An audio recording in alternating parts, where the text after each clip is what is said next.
안녕하세요. 수요일 아침 묵상 시간에 오신 여러분 진심으로 환영합니다. 오늘 우리가 함께 묵상하게 될 하나님의 말씀은 로마서 14장 1절에서 12절까지의 말씀입니다. 로마서 14장 1절에서 14절까지의 말씀입니다. 로마서 후반부에 들어와서는 사도 바울이 모든 믿는 자들이 어떻게 하면 하나님께 삶의 영역에서 거룩한 산 제사로 예배로 드릴 수 있을까? 구체적인 삶의 적용에 대해서 이야기를 하고 있습니다. 오늘 14장에 들어와서는 교회 안에서의 이야기를 하는데요. 특히 교회 안에서 성도와 성도와의 관계에 대해서 이야기를 하고 있습니다. 다 같이 예수님을 믿는다고 하였지만 각자의 신앙적 배경이 다르기 때문에 때로는 의견이 분분할 수가 있습니다. 그리고 그 의견이 분분하기 때문에 때로는 서로의 관계가 어려워질 수도 있는 것이죠. 다 같이 한 공동체를 이루어 나갈 교회에서 그런 어려움이 생기면 안 되겠죠. 그래서 사도 바울이 오늘 이 본문의 내용을 통하여서 구체적으로 어떻게 하면 지혜롭게 대처해 나갈 수 있고 또 그로 인하여서 하나님께 예배를 드릴 수 있을까, 삶의 예배로 드릴 수 있을까에 대한 이야기를 하고 있습니다. 로마 당시에 어떤 어려움이 있었는지 우리 같이 한번 읽어보도록 하겠습니다. 먼저 1절에서 2절까지 제가 읽도록 하겠습니다. 믿음이 연약한 자를 너희가 받되 그의 의견은 비판하지 말라. 어떤 사람은 모든 것을 먹을 만한 믿음이 있고 믿음이 연약한 자는 채소만 먹느니라. 네, 의견의 분분함 가운데 먹는 이야기가 나왔습니다. 지금도 그렇고 또 그때도 마찬가지고 이 먹는 것 때문에 사소한 일일 수 있지만 다툼이 있었던 것은 큰 차이가 없는 것 같습니다. 그런데 여기서 말하는 이 먹는 것은 좀 더 내용이 다릅니다. 그 당시 로마 교회를 구성하고 있었던 사람들 중에 크게 두 부류의 사람들이 있었는데요.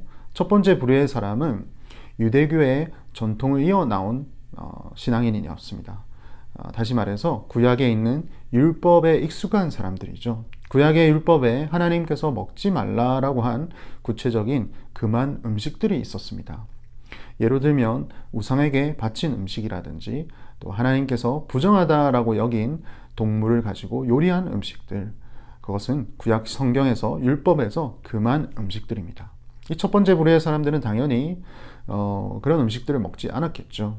그리고 이 배경이 로마 제국의 배경입니다. 로마 시대의 이방 민족의 풍습에 살았던 사람들, 당연히 그 가운데서 부정한 음식들도 있었을 것이고 또 여러 신들에게 바친 음식들을 또 같이 먹었을 수도 있습니다. 그런 가운데서 이 유대교 전통에서 자란 사람들은 당연히 이 음식을 먹지 않고 채소를 먹었겠죠. 오늘 1절에는 그들을 향해서 이렇게 표현합니다. 믿음이 연약한 자. 어떻게 이들을 믿음이 연약한 자라고 얘기를 했을까? 그 부분에 대해서 조금 이따가 말씀드리고 두 번째 부류의 사람에 대해서 말씀드리겠습니다. 두 번째 부류의 사람 안에서도 크게 두 종류의 사람들이 나눠주는데요. 첫 번째는 유대교 전통에서 믿은 사람들입니다. 하지만 이들은 율법에 얽매이지 않는 사람들입니다. 율법에서 자유한 사람들이죠. 그 다음 사람은 헬라인, 즉 이방인이었다가 예수 그리스도의 복음을 받아들여서 자연스럽게 교회로 들어온 사람들입니다. 이들은 유대교의 전통에 대해서 알지 못하는 사람들입니다. 그들이 어려서부터 먹었던 음식이 로마 제국에서 사용했던 음식들이었던 것이죠. 자, 여기서 왜 이들을 믿음이 연약한 자들이라고 표현했냐면 예수 그리스도께서 이 땅에 오셔서 율법을 완성하셨기 때문입니다. 그래서 예수님이 율법을 완성하셨는데 아직도 여전히 율법에 얽매여 있는 첫 번째 부류의 사람들은 믿음이 연약하다라고 사도 바울이 표현한 것이죠. 그런데 문제는 이것을 먹느냐 안 먹느냐에 대한 다툼이 생겼다라는 것입니다. 3절과 4절 말씀입니다. 먹는 자는 먹지 않는 자를 업신여기지 말고 먹지 않는 자는 먹는 자를 비판하지 말라. 이는 하나님이 그를 받으셨음이라. 남의 하인을 비판하는 너는 누구냐? 그가 서 있는 것이나 넘어지는 것이 자기 주인에게 있음에 그가 세움을 받으리니 이는 그를 세우시는 권능이 주께 있음이라.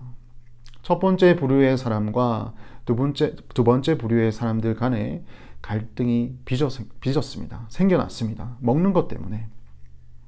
하나님께서 부정한 음식을 어찌 너희들은 먹느냐? 첫 번째 부류 사람들은 두 번째 부류 사람들에게 그렇게 얘기한 것이죠.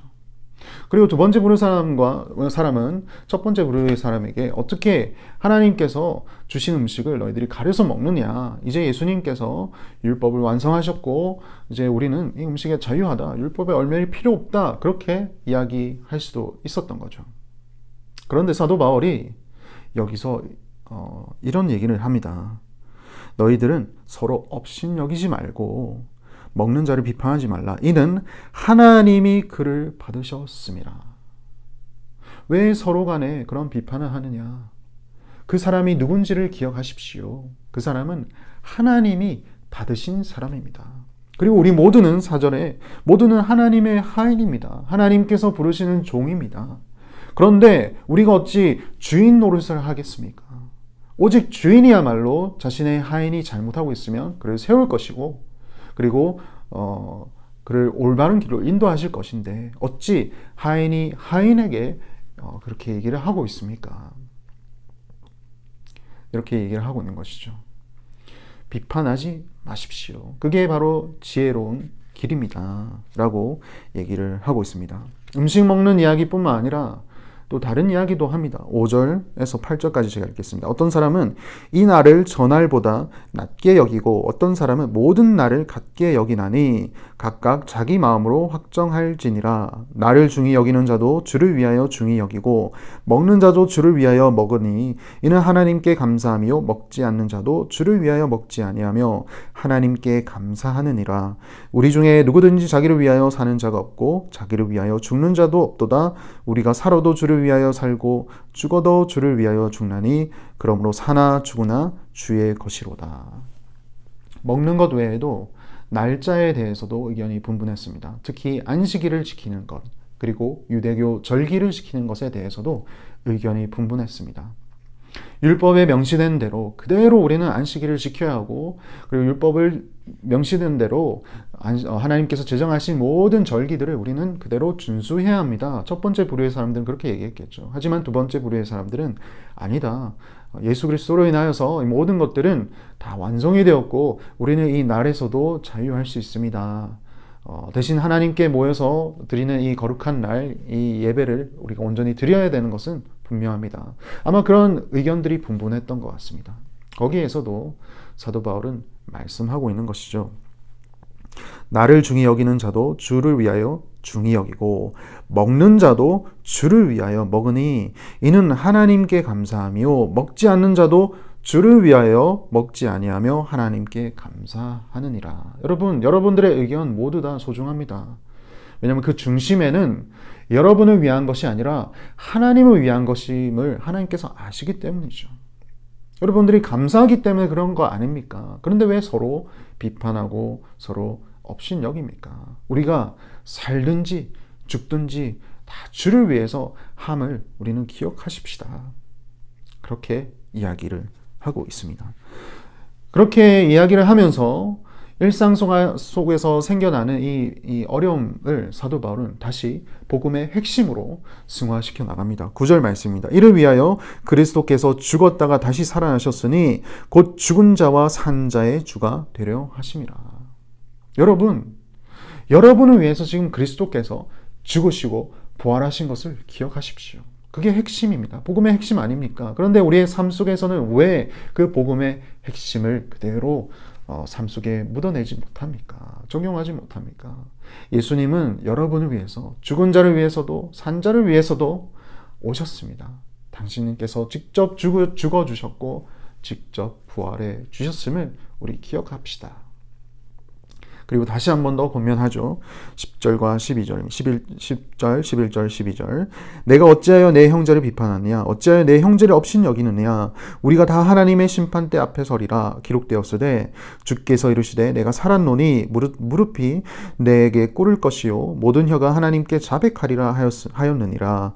이러므로 우리 각 사람이 자기 일을 하나님께 짓고 하리라. 여러분, 그리고 기억하십시오. 비판하지 마시고요. 그날이 오실 것임을 기억하십시다. 예수님께서 다시 오실 때에 남을 비판하고 남을 업신여겼던 그것을 어떻게 보실까요? 그때는 남에 대해서 얘기하는 것이 아니라 여러분 자신에 대해서 얘기를 하실 겁니다. 그때 여러분 스스로가 여러분의 일을 하나님께 직고해야 하는데 뭐라고 얘기하시겠습니까? 아무개는 무엇을 먹었기 때문에, 무엇을 먹지 않았기 때문에 제가 이러한 일을 했습니다. 그렇게 얘기할 건가요? 아니죠. 우린 모두 다 주님의 심판대에 서서 주님께서 직접 그 일에 대해서 얘기하실 것이고, 우리는 오직 이날에 하나님을 위해서 어떻게 하면 감사히 기쁘게 함께 예배드릴 수 있을까에 대한 고민과 생각을 해야 할 줄 압니다. 사도 바울은 그렇게 권면하고 있습니다. 사랑하는 성도 여러분, 참 예수 그리스도를 믿는 모든 성도들이 다 같이 동일한 생각과 의견을 가지고 있는 것은 아닙니다. 하지만 우리는 그들을 존중할 수 있어야 합니다. 하나님께서 허락하신 영역의 범위 안에 있다면 모든 생각은 하나님을 감사히 여기면서 하고 있는 생각이기 때문입니다. 만약에 그것이 하나님의 생각과 반하고 또 잘못된 길이라면 당연히 사랑으로서 우리는 권면할 수 있어야겠죠. 하지만 그것이 아니라면, 비본질적인 것이라면 우리는 모두의 의견을 존중하고 그리고 협력하여 어떻게 하면 하나님을 기쁘게 하실까에 대한 생각에 더욱더 초점을 둬야 하는 것이죠. 오늘 하루를 살아가실 때 우리 한미교회를 위해서 한번 기도하십시다. 하나님께서 세우신 이 교회 정말 아름답고 또 서로를 사랑하고 또 서로를 향해서 권면하고 또 기뻐하는 그런 서로의 관계가 될 수 있도록 우리 그렇게 같이 기도하며 하루를 시작하십시다. 기도하시겠습니다. 하나님 아버지, 참으로 감사드립니다. 오늘 우리에게 주신 이 말씀을 잘 기억하게 하시고 참 하나님 안에서 우리가 서로를 사랑하고 또 격려하고 서로를 위해서 기도할 수 있는 그런 아름다운 성도와의 관계를 세워나가는 우리 모든 한미교회 성도님들, 또 저가 될 수 있도록 주님 인도하여 주시옵소서. 우리를 하나로 묶어주신 분도 하나님이시오, 우리를 또 이끌어 가실 분도 우리 주님이신 것을 기억하며 앞으로 더욱더 아름답게 교회를 세워나갈 그 일을 우리가 기념하며 또 기대하며 나아가는 모두가 되게 하여 주시옵소서. 감사하고 예수님 이름으로 기도합니다. 아멘.